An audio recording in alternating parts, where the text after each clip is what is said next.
wanyenyekea,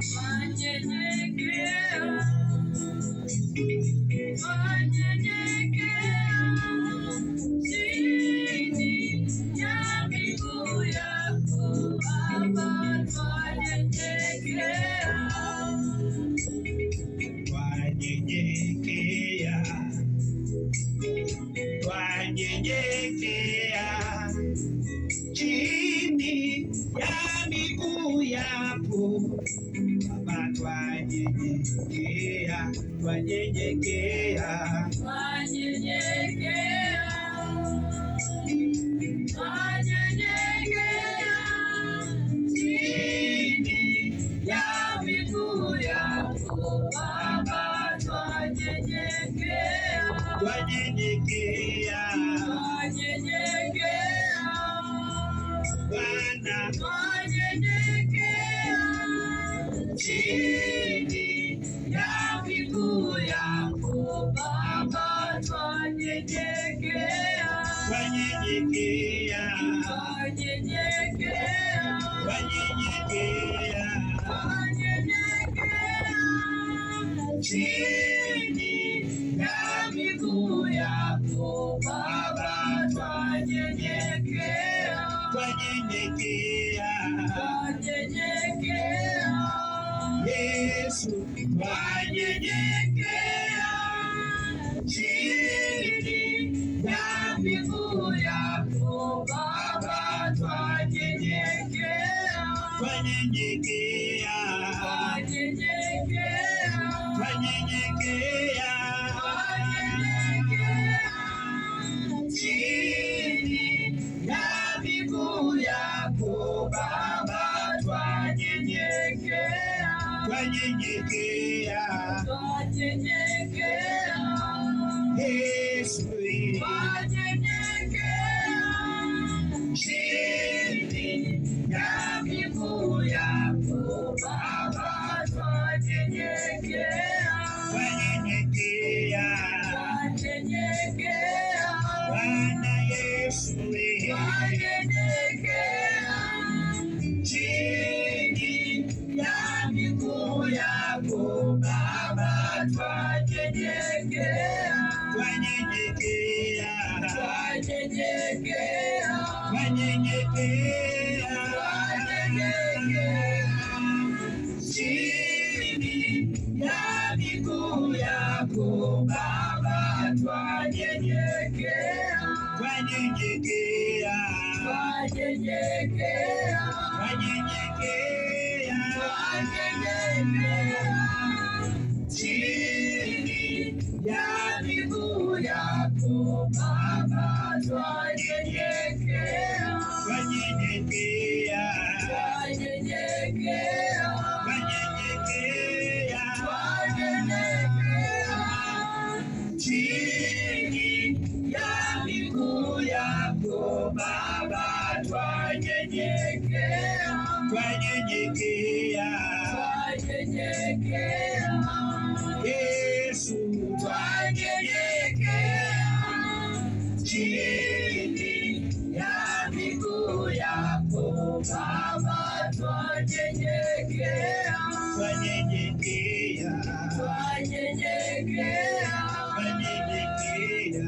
twanyenyekea chini ya miguu yako Baba, twanyenyekea, twanyenyekea, twanyenyekea, twanyenyekea, twanyenyekea chini ya miguu yako Baba, twanyenyekea, twanyenyekea, twanyenyekea Bwana, twanyenyekea chini ya miguu yako Baba, twanyenyekea.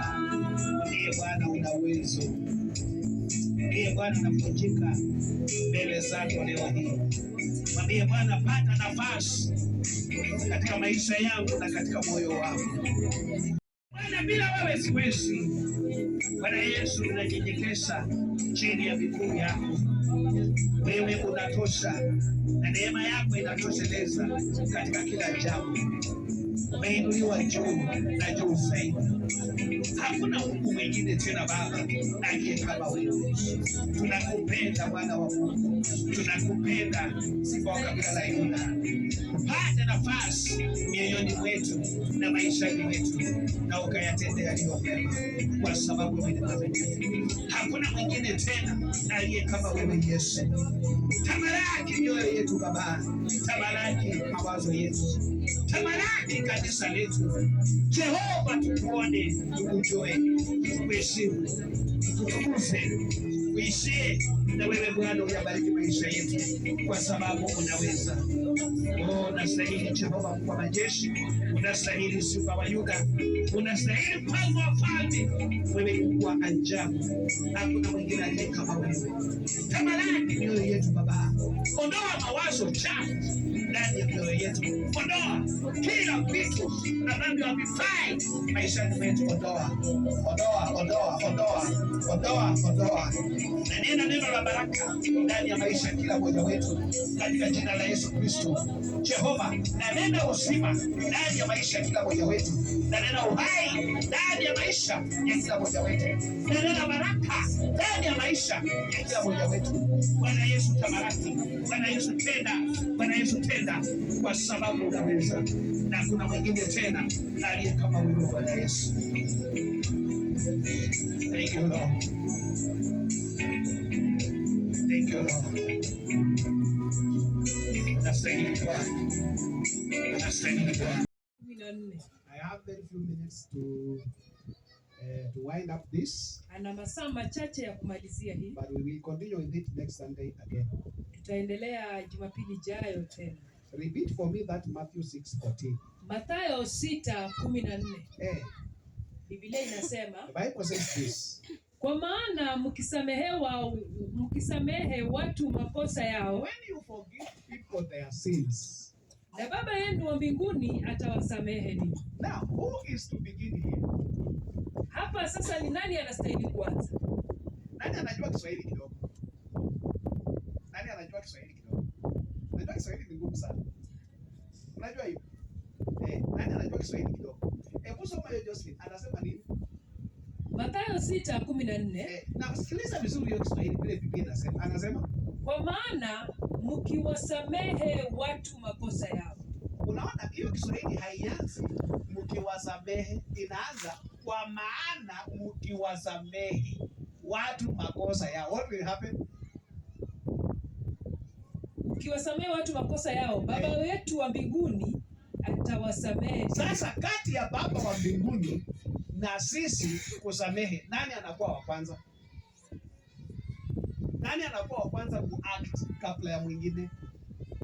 Mimi. Ni wewe unasamehe kwanza, si ndio? Ili akusamehe. Kwa hivyo kuna watu wanangojea kwanza waone Mungu amewasamehe ndio wasamehe. It will not work. So this one begins with you. Hii inaanza na wewe. If you are not ready and willing to forgive, kama hauko tayari na hata pia kujitoa kwa kusamehe, then your sins will not be forgiven too. Ni kwamba makosa yako hayatasamehewa. So you must be willing. Lazima ukuwe tayari and ready, tayari kukubali to forgive, kusamehe, so that your sins also may be forgiven, ili dhambi zako zikaweze kusamehewa. Colossians 3 verse 13. Wakolosai 3:10. Sometimes it is important to be coming with the books and pens to write down these verses. Wakati mwingine ni muhimu kuja na kitabu ili ukaweze kuandika chini. It is very important. Because such like verses inaweza kukusaidia sana when you are alone. Are we together? But now when you don't write them, it is very easy for you to forget. Usipoandika inakuwa rahisi sana kwako kusahau. So how will you go about when you are in a situation whereby you have to forgive? Which scripture will guide you? Because you know everything that we are doing. Unajua kila kitu ambacho tunakifanya. We are guided by the scriptures. Tunaongozwa na maandishi. The scripture is our constitution. Vifungo ndio kanuni yetu. Colossians number 3 verse 13. Wakolosai 3:13. Colossians 3:13. Soma. Wakolosai 3:13 inasema mkichukuliana na kusameheana. Mkichukuliana na kusameheana. Kiingereza nasema bear with each other and forgive one another. Bear with each other and forgive one another. Unaona? Bear with each other and forgive one another. Mkichukuliana, soma Kiswahili. Mkichukuliana na kusameheana. Mkichukuliana na kusameheana. Mtu akiwa na sababu ya kumlaumu mwenzake. Mtu akiwa na sababu ya kumlaumu mwenzake. Kama Bwana alivyowasamehe ninyi. Kama vile Bwana alivyowasamehe ninyi, vivyo na nyinyi. Yaani mtu akiwa na issues na wewe. Bwana asifiwe sana. Nataka kuuliza swali rahisi mbele ya Mungu. Nani ambaye hapa hana issue na mtu yeyote? Inua mkono. Hawakusikia swali langu. Rudia tena Josephine, swali langu. Anauliza kwamba kama mtu hana issue yoyote na mtu yeyote. Hapa.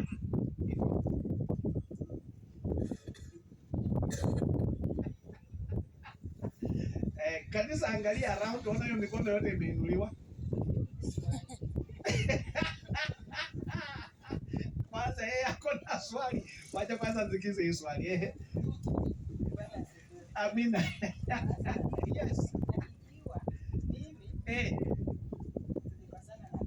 Ndio. Mimi nikamsamehe. Lakini wakati nakutana na Karo, Yeye hataki. nikimsalamia yeye anapita. Powerful. Pige makofi mazuri. Kwanza ametumia tu mfano wa rafiki yake. Usiende kwanza mambo atu wamekosana hata kama wamekaa pamoja. Nani amesema hiyo? Bwana asifiwe sana. Anauliza swali nzuri sana. Yaani walikuwa wamekuwa na issues. Na yeye kwa moyo wake kabisa amesema ninawaachilia. Na amemsamehe. Lakini kila wakati akifika mkono hataki, anapita naenda. Sasa anauliza afanye nini? Nani ajibu hiyo swali? Inua mkono juu. Inua mkono juu, jibu hiyo swali rahisi. Twende kwa kitu kingine. Wacha mimi nijibu. Okay, nataka kujibu. Powerful, jibu hiyo swali. Kama wewe umemsamehe kutoka ndani ya moyo wako, Ikiwa umemsamehe wewe ndani ya moyo haujabakisha, na ukikutana na yeye kwa njia yeye anakataa kukusalamia. Mimi chenye nitafanya? Acha tupitane tu. Kama utamlazimisha hata kusalamia, utafanya aje? So yeye kwa vile sasa hakuna njia ingine, hata na mimi pia nafanya nini? Napita tu naenda shughuli zangu. Lakini kwa moyo wangu najua nimekusamea. Pige makofi mazuri. Sasa unajua yeye amejibu. Na wewe tuseme kwamba wewe ndio sasa uko kwa hiyo issue ya Judy. Yeye amekupatia wazo lake, lakini wewe inua mkono. Yes, please. Amen. Amen. Yes. Amen. Mimi ikiwa tumekosana na nimemsamea kutoka kwa roho yangu kabisa. Yeye tukikutana yeye hataki kunisalimia. Mimi ni kumwacha tu. Kwa sababu usitake mtu yote akoseshe roho yako. Kwa maana ikiwa umemsamea kutoka kwa roho, hata Mungu akiwa tu mbinguni akiona umemsamea kutoka kwa roho, Mungu ameshakusamea wewe. Kwa hivyo ni kuachana na yeye, kwa maana ufalme wa Mungu ni wewe peke yako. Hakuna mtu mtashikania na yeye. Utakuwa peke yako. Piga makofi mazuri kwa Bwana. Unajua, let me tell you something. Asante sana dadangu na Josephine. Thank you very much. Let me tell you something. Kuna kifungu inasema msifungiwe nira na wasioamini. Ushasoma hiyo? Unajua maana yake ingine? Usiingie kwa vikwazo ya mtu mwingine. Sababu anasema makwazo hayana budi kuja, lakini ole wake wanaosababisha yale makwazo. Hiyo umesoma? Umesoma hiyo? Bwana asifiwe sana. Kwa hivyo hii hali ya kusamehe na kutosamehe inaanza hivi. Si wewe mwenyewe kwanza umejisamehe mwenyewe, si ndio? Na umeona kabisa kulingana na maandiko, I have to forgive huyu aliyenikosea. na umemuendea, kwa sababu kuna uwezekano ajui ulimsamehe. Uliendea yeye ukamwambia nimekusamehe, sababu unajua kuna watu wanamsamehe na anawacha hivyo, anaomba roho wa Mungu aende amwambie. That's another mistake people do. Bwana asifiwe sana. Because this person doesn't know what is happening. Yeye kwa sababu anakumbuka bila mlipigana, ukipeleka mkono anatoroka, anafikiri unataka kupiga kofi ingine tena. Unaona? Hata akikuona unakuja huko, yeye anataka kuchora njia ingine, sababu hajui kama umemsamehe. Kwa hivyo ukishaamua ndani ya moyo wako kwa kukamilisha hii, utaenda mbele zake umwambie, mwenzangu, hii mambo tumekuwa nayo, mimi nakusamehe na naomba pia unisamehe. Hii story ishe, tuende mbinguni. Bwana asifiwe sana. Na unafikiri hiyo ni rahisi? Unafikiri unaweza pata ile courage ya kweli ukikumbuka yale vitu alifanya juu yako? Unafikiri ni rahisi? Unafikiri ni rahisi? Bwana asifiwe sana. Ngoja kidogo tu, ngoja kitakuja kwako.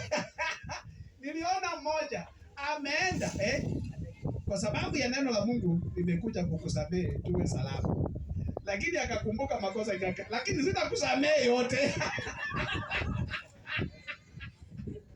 akakumbuka ingine ile ilikuwa kali sana, akasema lakini nimekumbuka sitakusamehe yote. Sasa unaenda nini?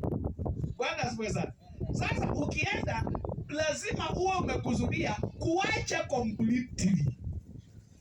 Sasa yeye akikataa, hiyo mzigo iwe juu yake, aangamie kivyake, lakini wewe uko free. Now ask your question.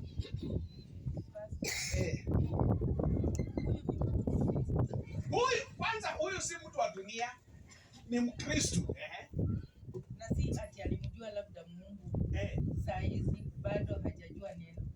Amesomea neno, anajua neno, anahubiri, ni kama pastor, kama wewe kama Bwana. Nimekuomba msamaha labda kwa muda mrefu, lakini bado wewe tu huwezi sameana, huwezi salamiana, hata mpaka umefundisha watoto wako, na wewe ni pastor, unatembea ukihubiri, tuseme ni unafanya kila kazi ya Mungu. Je, hapo utafanyaje huyo mtu? Bwana asifiwe sana. Ni pastor kama Pastor Squid Benjamin, lakini si mimi. Bwana asifiwe sana. Ni mtu amefundisha vitu kama hivi. Unajua sister, my sister, Biblia inasema hivi, we need to be very careful. Si wote wamwitao Bwana Bwana. That is number one. Mnajua hivi? Mnajua hivi? And again, hata hii title ya pastors, not all of us we are called to serve. Some of us we have called ourselves. Don't forget that. Sio sisi wote ambao tumeitwa kutumika. Yes. Bali wengine tumejiita kwa sababu ya yale tunataka. So we are here pastors. Mwambie jirani amwambie hapa pastor. Mwambie jirani. I have come hapa pastor. Mwambie jirani. Ametaki kuongea.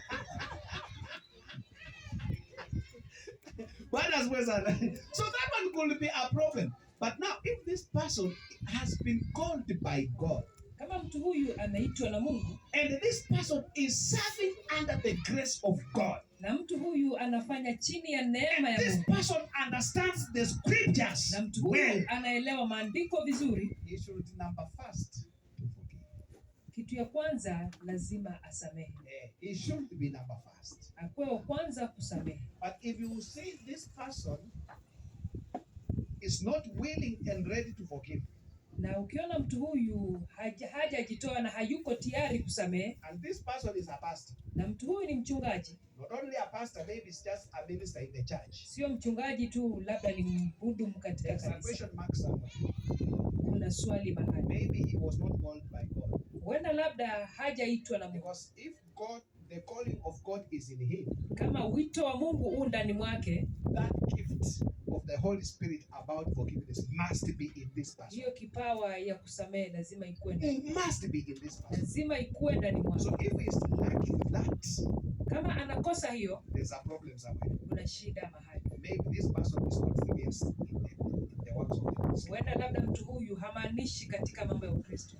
Maybe ni yule ambaye Biblia inasema wakatakuja kwenu wamejivalia ngozi ya kondoo. Na ndani yao ni kwa mtu.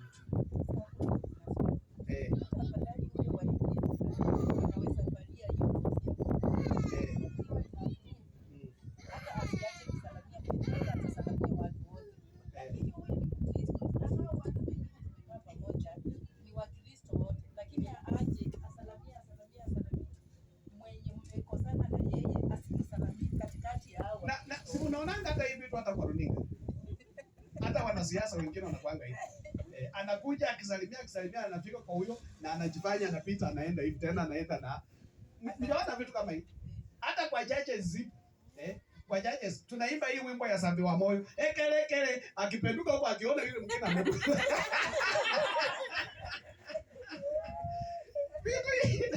Vitu iko very common.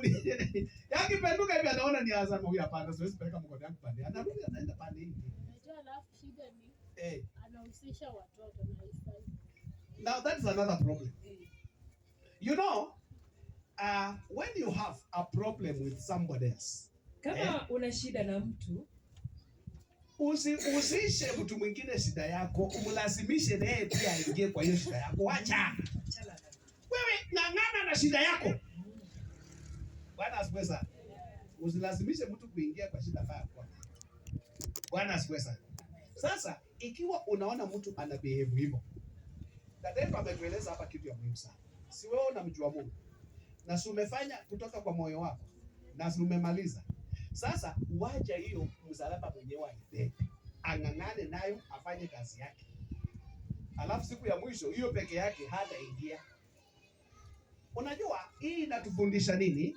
Kwa sababu at the end of the day wote tunataka kuingia mbinguni. Na mbingu haitaki watu wachuki.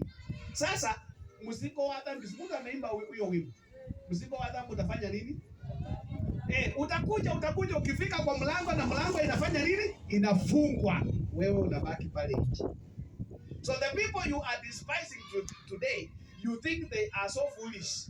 Watu ambao unawadharau leo unadhania kwamba ni wapumbavu. And you think you are the only one who is born again, you are going to heaven. Na ukadhania kwamba wewe ndio mwokoka unaenda mbinguni. You might miss heaven and these people you are thinking they are foolish, they will enter heaven. Unaweza kosa mbingu na wale watu ambao unafikiri ni wapumbavu ukawapata wameenda mbinguni. Hamjaona watu kama kuna watu hata akitembea hii barabara unafikiri yako mbinguni, ni miguu tu peke yake na kanyaga dunia. Mjaona? Bwana asifiwe sana. Alafu watu wa mbio kama hizo hawaendangi mahali. Wanaishianga tu hapa kwa boda. Na ndio sababu Mswahili amesema mbio za sakafuni. Bwana asifiwe sana. So, don't die in this sin ya unforgiveness. Usikufe katika dhambi hizi za kutosamehe. Allow it to go. Ruhusu iondoke. Allow it to go. Ruhusu iondoke. So be careful. Wenda yule ambayo unakabiliana naye hujui njia yake ni ipi. Sababu hata wale wanahudumu kwa madhabahu, kuna wengine wanahudumu wakiwa na wrong agendas. Wako na spirit kama ile ya Yona. Unajua spirit ya Yona? Yona alikuwa forced kwenda kufanya kitu hakutaka. Na kuna hata wahubiri wamekuwa forced kuhubiri na wataki. Unajua hivyo? Wanafikiri ile andiko kwa Biblia haiwezi kutimilika kwa wakati. Inatimilika. So Jonah was preaching, lakini ndani mwake anataka hao watu waangamie. Na ndio wakati Mungu anaanza kuwasamehe akaomba Mungu akasema basi niruhusu nikufu. Because hii ndio vitu nilikuwa anafanya na kataa kuja hapa. Si nilijua utawasamehe. So why did you send me here? So ungewasamehe tu. Now allow me to die. I don't want to see these people wabarikiwe nikiwa hapa. Unajua maana hiyo? Sasa kama mimi Benjamin ninahubiri hapo watu wabarikiwe. Judia amenunua gari, Karo amenunua gari na mimi sijanunua baiskeli, naanza kusikia wivu. Mimi ndio ninahubiri hapo watu wananunua magari na mimi sina baiskeli. Bwana asifiwe sana. Sasa wewe fanya kazi yako, hiyo ingine ya Mungu achana nayo. Wacha Mungu mwenyewe afanye bila anataka. Bwana asifiwe sana. So just do your part. Kwa hivyo wewe ukimwachilia, ukishamwachilia na umemwambia na ulifu. Yeye hata akikataa kukusalimia isikusumbue. Usiwe na kero. Si ushatoa. Usijiingize kwa mambo zake tena, wacha angamie na hizo. Wewe songa mbele na Mungu. Tumeelewana vizuri? That is how to go about. But you must make sure umemwambia ajue. Ikiwa kufikia ni shida, italeta tena kuanza mangumi, tuma ujumbe kwa WhatsApp na SMS. My sister, my brother, I did this and did this. And we did this and did this. But from today, mimi nimerudi kwa Mungu, nimeomba msamaha na nimekuja hata wewe pia nimekuomba msamaha. Na hata kama makosa hii kukua yangu, hata mimi nimekusamehe hata yako pia. Wewe maliza hiyo kwa ujumbe. Tuma hata mara mbili. Na kuna wengine hawaamini, tuma hata mara 3. Akiona hiyo mara 3 ataona hii bwana siweza. Tengeneza mambo na watu, tengeneza. Because hiyo inaweza kuwa kizuizi kwako. Tengeneza. Bwana siweza. Na nimewaambia sio rahisi, lakini hauna option. Njia ni hiyo. Tengeneza. Bwana siweza. Tengeneza na watu. Tengeneza. Na usiwe mtu wa hasira mingi. Ukristo haitaki hasira. Unajua hivyo? Ukristo haitaki hasira. Sababu hasira ni hasara. Na hasira haifanyi mapenzi ya Mungu. Sasa ukiwa Mkristo wa hasira, hautafanya mapenzi ya Mungu. Wacha hasira. Wacha. Be joyful. At all times, be joyful. Speak positive things at all times. Do away with the negative minds. Wachana na mambo ambayo haina mwelekeo mzuri. Do away with them. Wachana na. Allow me give you another scripture. Mruhusu akakupatie kifungu kingine. That was Colossians 3:13. Am I right? Now this one is the most important one. Luke 6:37. Luka 6:37. Sasa hiyo iko na maneno mazito. Hapa ndio kuna problem kubwa kabisa. Luke 6:37. Luka 6:37. Inasema?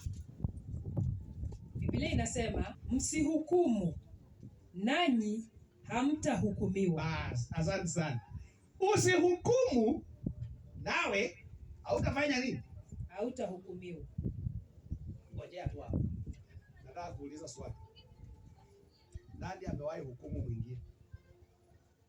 Kwanza kuhukumu kufanya nini? Najua unaweza kusoma kitu. Kuhukumu kufanya nini? Kujaji kufanya nini?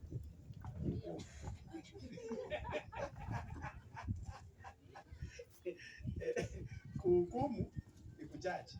Kujaji kufanya nini? Ni kuhukumu. So tukisema tunajaji ama tunahukumu, tunajaribu kumaanisha nini? What are we trying to say?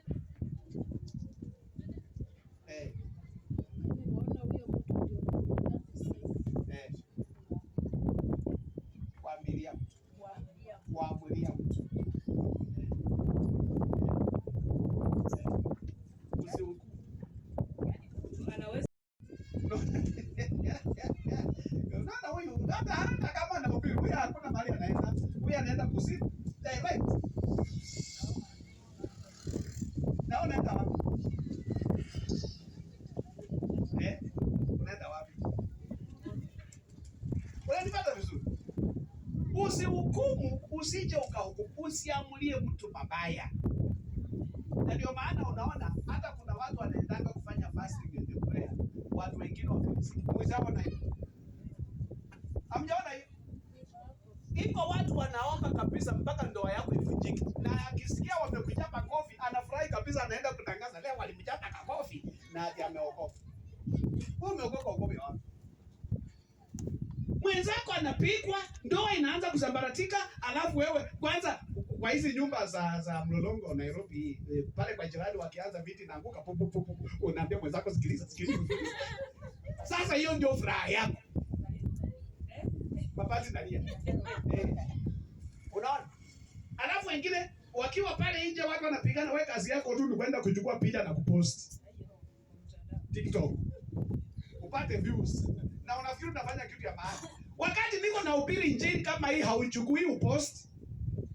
Unangoja mtu anaanza kupigana hapo, wewe unakimbia unachukua hiyo ndio unapost.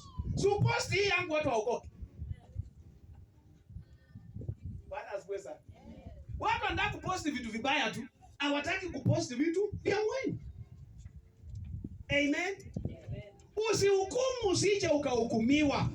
Soma ya pili. Msilaumu, nanyi hamtalaumiwa. Wacha kulaumu watu.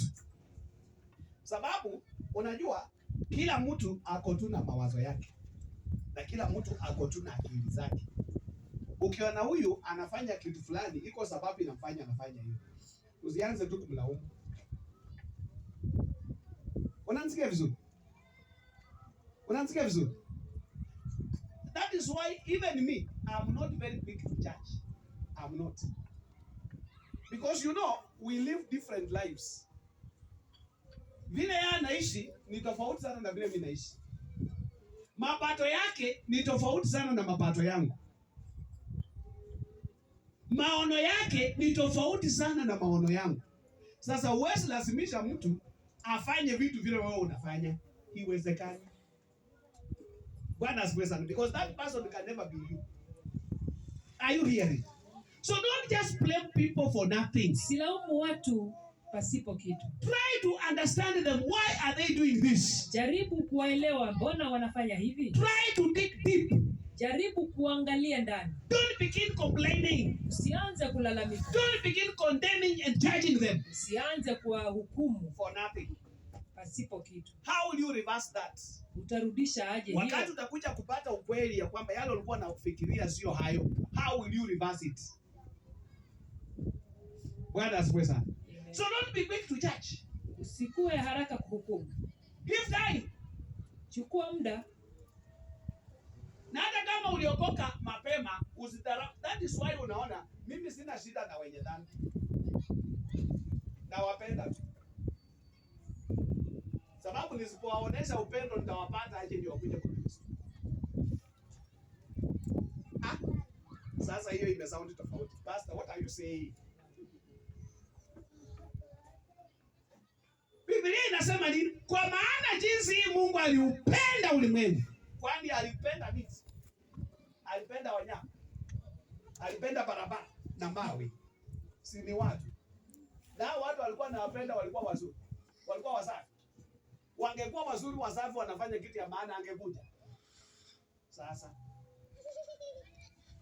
Bwana asifiwe sana. He loved the world when the world was very dirty. Alipenda dunia ilipokuwa ni chafu. Very dirty. Loved it. Alipenda. Came for it. Na akakufa kwa ajili. Saved the entire generation. Akaokoa kizazi chote. He came when we were dirty. Alikuja kama sisi ni wachafu. Mengine tulikuwa tumeokelea, yani tunafanana dhambi. Kila mahali. Kuongea ni dhambi, kuact ni dhambi, kucheka ni dhambi, vitu yote tumechafuka kabisa. Lakini akafa kwa ajili yetu. Today we are healed. Today we are saved. Leo tuko hapa Today we tunaokoka. can preach the gospel. Tunaweza hubiri injili. Today we can do great things. Tunaweza fanya mambo makubwa. Don't be quick to judge. Usikue haraka kuhukumu. Unajua mwaka uliokoka does not matter. Haijalishi mwaka uliokoka. I want to say something very powerful. Mwaka uliokoka does not matter. Ule mwaka ambao uliokoka haujalishi. Niliona mmoja anakuja kusema, Pastor, what are you telling me? Mimi niliokoka 1960, wewe ulikuwa wapi? Pastor, what are you saying? What are you telling me? Mimi niliokoka 1960, where were you? Anajivuna na wokovu aliokoka 1960. But it's no problem. Hata kama uliokoka chini nikamuuliza Mungu, what are you saying? Anasema makahaba na washarati wanawatangulia kuingia katika ufalme. Mmewahi soma hiyo? Mmewahi soma hiyo? Unajua hiyo kifungu iko hapa ama nikutafutie? Anasema makahaba na washarati wanatutangulia katika ufalme. Mimi nikasimama nikasema, okay, sasa ni paka hapa na msharati ama namna gani ndio tangulie kwenda mbinguni? Kama umechanganyikiwa utafikiria hivi. But what does that scripture mean? Let me see preachers wale wako hapa. What does that mean? The scripture is saying washerati na makahaba wanawatangulia katika ufalme. What does that mean? Twende tukunywe pombe tutangulie kwenda mbinguni. Inamaanisha nini? What does that mean? Inua mkono juu. You people are preachers. Inua mkono juu. This is a church of preachers. Inua mkono. Mngekuwa mmeinua wote. Kama si hivyo ndachakua. Inua mkono. Oh, powerful. Hey. Asante sana. Oh, wanaenda mapema kwenda kwa hukumiwe. Pige makofi mazuri. Wanatangulia waende wasimame kupata hukumu yao. Hey, that's so great. Nimeona mkono mwingine hapa. Yes. Kuokoka siku yenyewe kama leo hii. Tunaokoka na siku ya leo. Kahaba huyo ana kiu ya neno. Atakaposikia tu neno na siku ya mwisho. Hebu kwanza sema na mic, watu wasikie. Bwana Yesu asifiwe. Amen. Asifiwe tena. Amen. Mtu yule hamjui Mungu. Akisikia juu ya Mungu. Na akisikia juu ya Yesu bila anatenda. Yes. Ikimuingia ni hivyo. Ataokoka siku hiyo hiyo. Na siku hiyo hiyo ndio Mungu atakuja atamchukua hapo hapo.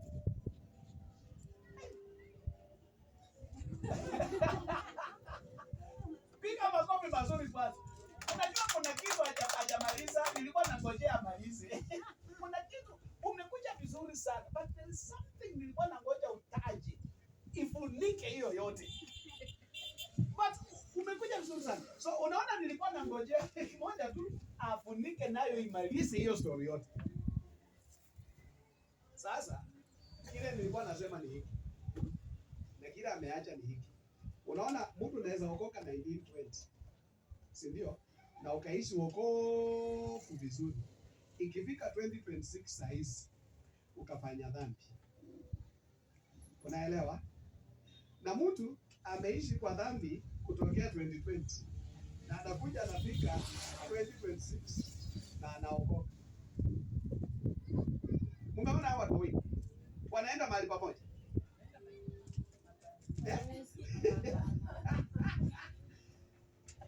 These are two people. Huyu alianza wokovu 1920. Kufika January 2026 ameingia dhambi. Na huyu amekuwa dhambi kutokea 1920 mpaka 2026 January. Leo hii Jumapili anaokoka na wacha ulevi, anaacha hizo vituko zote. Na Yesu anakuja jioni. Tarumbeta inapiga. Umesikia hiyo? Sasa hawa watu wawili wanaenda mahali pamoja. Na ndio maana tena hiyo andiko inasema hivi. Anayedhani amesimama. Hapana ambaye amesimama. Biblia isemi hivyo. Labda yako inasema amesimama. Yangu inasema anayedhani amesimama basi naangalie asianguke. Umeelewa hiyo? Sasa salvation mahali ambapo umesimama uangalie that you don't fall, because when you fall others are standing. Na wale ambao unaona ndio wale wapumbavu waovu ambao wanafanya vituko, anaweza okoka dakika ya mwisho na ingia mbinguni, because God is not a respecter of persons. Bwana asifiwe sana. God is not a respecter of persons, na anafuata neno lake. Mtu akiokoka ya zamani ameishi, na mwenye ameokoka anawaja wokovu, anaingia katika ulimwengu, story yake inafutwa. Unaona hiyo? Kwa hivyo usifanye kazi nzuri alafu malizie babaya. Ndio sababu Paulo anaandikia Wakalatia, nani aliroka nyinyi? Mnaanza vizuri kwa roho, alafu mnataka kwenda kumaliza kwa mwili. Nani aliroka nyinyi? Mliendewa uchawi wapi? Mliendewa kamuti wapi? Bwana asifiwe sana. Hii miaka yote umetembea na roho. Sasa unafika hapa ndio mwisho, alafu unataka kumaliza na mwili. Umeenda kwa maombi vizuri na ku encourage, lakini unataka kumaliza na ngumi. Unacheza na mimi nitakuonyesha na kulipua ngumi moja utaona. Sasa wewe.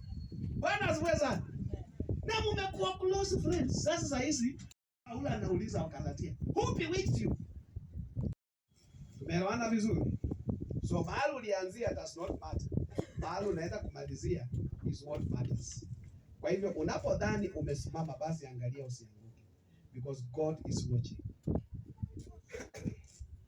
And because of this, I want to declare this today to this church.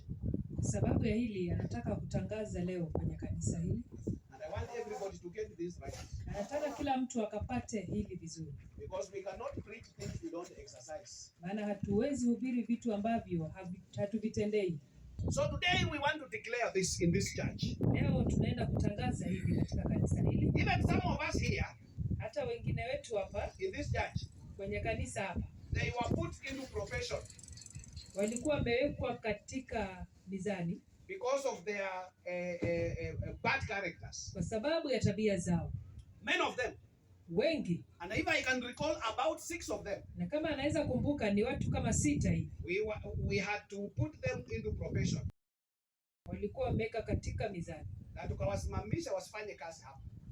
Warekebishe. We are forgiving those fellows from now henceforth. Tunawasamehe watu hao kuanzia leo. Let them return and serve God. Wacha wakarudi wakamtumikie Mungu. Because we cannot preach what we don't exercise. Hatuwezi hubiri kile kitu ambacho hatukitendei. We are not giving them any condition. Hatuwapatii masharti yoyote. But what we are saying that let them come and serve God faithfully. Lakini kile tunachosema ni kwamba wakuja wakamtumikia Mungu kwa uaminifu. But not be back in their sins again. Lakini wasirudi kwenye dhambi zao tena. Tusimame. Amen.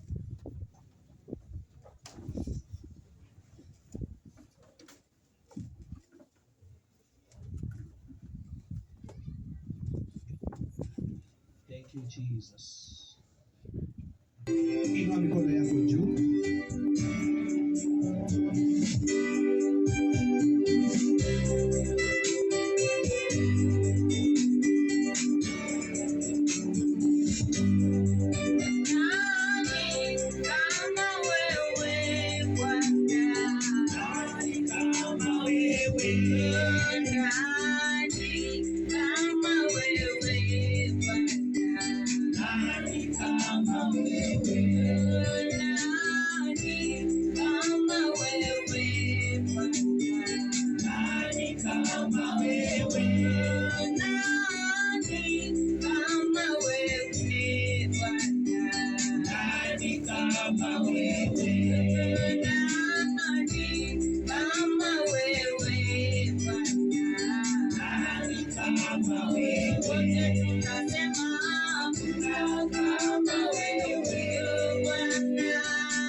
Wanasema hakuna kama wewe Bwana.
Bwana Yesu, nimesema asante. Nibariki kanisa lako lote. Yeyote ambaye alikuwa na shida na mwingine anapokusudia kuomba msamaha, Bwana kumbuke na mpe neema ya kutosha ili msamaha huo utadhibitike na iwe chanzo ya baraka katika maisha ya huyu dada na chanzo ya baraka katika maisha ya huyu mtu. Fungulie njia zake zote na umneemishe na mwaka huu afanikiwe. Kila jambo linaloleta vikwazo vunja na kuondoa in the name of Jesus. Natakaza kanisa lako kwa damu ya Yesu. Hasa mioyo ya watoto wako kwa damu ya Yesu. Maneno machafu yaliyopandwa katika mioyo yao ninayafuta kwa damu ya Yesu Kristo. Bwana Yesu, tukipanda imani, mawazo mazuri, mawazo mapya ya kujenga ufalme wako. Nimesema ni asante. Maana kuanzia leo hii kanisa lako limebarikiwa. Kanisa lako limeinuliwa. Na watoto wako wanaenda kufanikiwa katika yote ambayo watakuza na mikono yao. Jina lako libarikiwe. Jina lako libarikiwe. Kwa Yesu Kristo aliye na makosa. Amen. Patia Yesu Kristo makofi.